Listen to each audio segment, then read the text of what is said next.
कुछ ही देर के बाद उद्घाटन करेंगे। इससे पहले प्रधानमंत्री ने वहां लगाए गए एक प्रदर्शनी का जायजा लिया। आप इन तस्वीरों में देख भी सकते हैं NPDRR से संबंधित जो एग्जीबिशन लगाए गए हैं, आप इन तस्वीरों के जरिए देख सकते हैं। PM ने इस प्रदर्शनी का वो जायजा ले रहे हैं और किस तरह से आपदा के जो जोखिम होते हैं उनको कैसे कम से कम किया जाए, इस विषय पे ये प्रदर्शनी लगाई गई है। हम जानते हैं कि बदलते जलवायु और क्लाइमेट चेंज के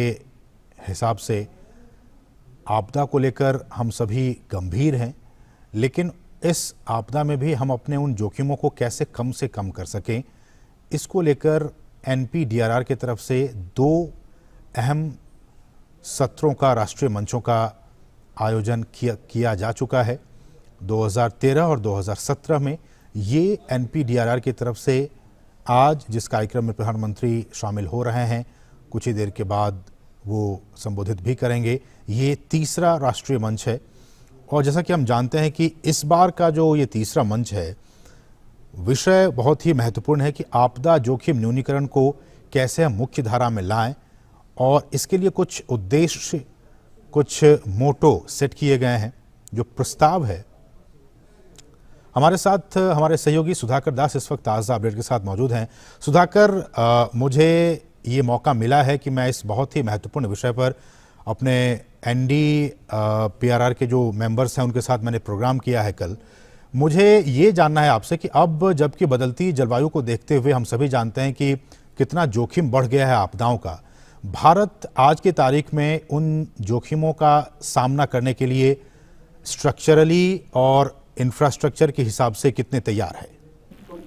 देखिए, अगर पूरे दुनिया के मुकाबले भारत की बात की जाए तो भारत उन शीर्ष देशों में दुनिया में शुमार है जो किसी भी आपदा से निपटने में आज न सिर्फ सक्षम है बल्कि त्वरित कार्रवाई भी कर सकता है। और लगातार हमने देखा बीते 9 वर्षों में, खासतौर से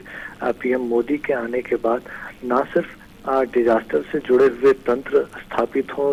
जिला स्तर पर, राज्य स्तर पर ये तंत्र बने, कोऑर्डिनेशन बढ़े, ट्रेनिंग हो, ज्यादा से ज्यादा लोगों की जागरूकता फैलाई जाए, लेकिन साथ ही साथ जो फ्यूचर में आने वाले चैलेंजेस हैं, मसलन जलवायु परिवर्तन की वजह से जो आज समस्याएं दिख रही है, चाहे अर्बन फ्लडिंग की आज बात की जाए, अतिवृष्टि की बात हो, या फिर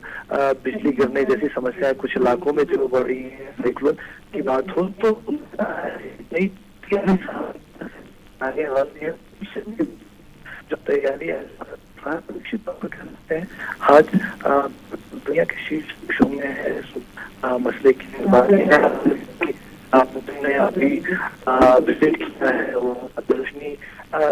तरह से तकनीक इस्तेमाल के जरिए, उपकरणों के इस्तेमाल के जरिए NDRF की टीम से PM मोदी मिले, जिन्होंने हमने देखा कि ऑपरेशन दोस्त के जरिए तुर्की में किस तरह तुर्की के लोगों के जहन में गहरा असर डाला, किस तरह से वहाँ के लोगों की उन्होंने मदद की। आज भारत सिर्फ अपने लोगों की मदद नहीं कर रहा आपदा से निपटने में, बल्कि भारत आज दुनिया का एक तरह से फर्स्ट रिस्पॉन्डर है, आप कह सकते हैं। और ये एक मजबूत सुनियोजित तरीके से जो पूरी पहल हुई है आपदा प्रबंधन को लेकर, जो राज्यों को लगातार मदद दी गई है, जो जिला स्तर पर तंत्र स्थापित करने की कोशिश हो रही है, जो आपदा मित्र जैसे कार्यक्रम चलाए जा रहे हैं, उसकी वजह से मुमकिन हुआ। हम जानते हैं असीम इसके 2 पहलू, एक तो आपदा से निपटने के लिए की गई तैयारी, और दूसरा अगर आपदा आती है तो उसमें तुरंत रेस्पॉन्स हो सके। तो इन दोनों पहलुओं को लेकर बहुत ज्यादा काम हो रहा। हम जानते हैं PM मोदी ने 10 सूत्रीय एजेंडा दिया था, चाहे उसमें तकनीक का इस्तेमाल बढ़ाने की बात हो, यूनिवर्सिटीज को जोड़ने की बात हो, जो पुराने डिजास्टर्स हैं उनसे सीखने की बात हो, या फिर इंटरनेशनल बेस्ट प्रैक्टिसेस को अपनाने की बात हो, महिलाओं की एक तरह से भागीदारी बढ़ाने की बात हो, तो उन तमाम पहलुओं पर काम हो रहा है। ये जो तीसरा सत्र आयोजित हो रहा है आपदा जोखिम के न्यूनीकरण को लेकर, उस तीसरे सत्र में जो अभी कुछ ही देर में उद्घाटन करने वाले हैं, उसके बाद एक